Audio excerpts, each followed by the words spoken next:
Hello বন্ধুরা, আজ আমি আপনাদের নিয়ে চলেছি বাংলাদেশের এক অপূর্ব প্রাকৃতিক সৌন্দর্যের ভাণ্ডারে, রাঙামাটি আর কাপ্তাই লেকের পথে।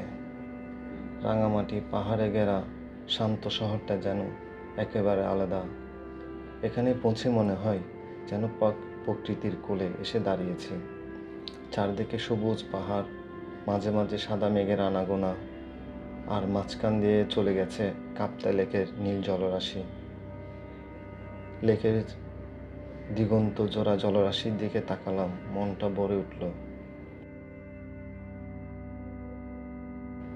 আমরা নৌকায় উঠে ঘুরতে ঘুরতে চারিদিকে তাকিয়ে দেখি একদিকে পাহাড়, অন্যদিকে সবুজ বন, মাঝখানে নৌকা ভেসে চলেছে। এই যেন একটা সিনেমার দৃশ্য। আরেকটা জায়গার কথা না বললে নয়, কাপ্তাই হ্রদের পাশে সূর্যাস্ত দেখার অভিজ্ঞতা। আকাশটা যেন এক পটে রং তুলির ছোঁয়া আঁকা, কমলা লাল নীল মিশে এক অপার্থিব সৌন্দর্য তৈরি করে।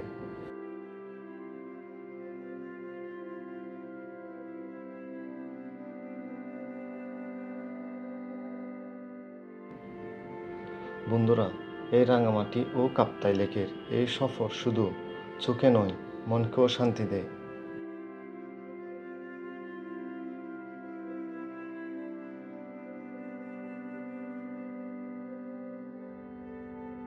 রাঙামাটি বাংলাদেশের দক্ষিণ পূর্বাঞ্চলে অবস্থিত চট্টগ্রাম বিভাগের অন্তর্গত একটি পাহাড়ি জেলা। এটি পার্বত্য চট্টগ্রামের 3 জেলার একটি। রাঙামাটি মূলত পাহাড়, নদী, হ্রদ এবং উপজাতীয় সংস্কৃতির এক অপূর্ব মিলনস্থল। এখানকার প্রধান জাতিগোষ্ঠী হলো চাকমা, মারমা, ত্রিপুরা প্রভৃতি।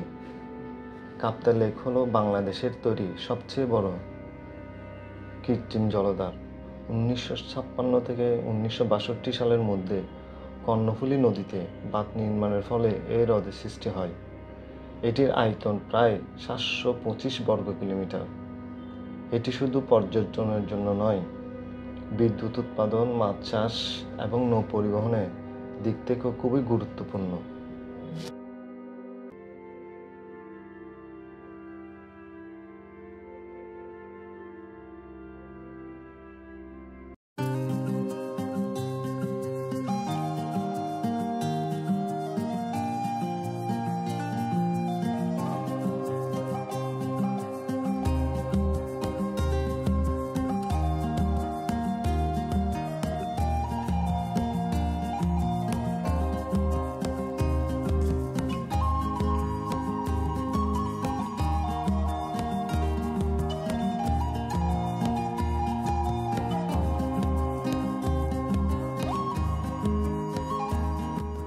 আসলে কাপ্তাই এবং রাঙামাটির সৌন্দর্য ভাষায় প্রকাশ করার মতো নয়। এর সৌন্দর্য যতই দেখবে ততই মুগ্ধ হবে। এখানে পাহাড়, আকাশ, লেক মিশে যেন একাকার। কাপ্তাই থেকে রাঙামাটি যাওয়ার যে রাস্তা, তার সৌন্দর্য আপনি কখনোই ভুলবেন না। যদি পারেন বর্ষার সময় যাওয়ার চেষ্টা করবেন, তখন আসল সৌন্দর্য উপভোগ করতে পারবেন।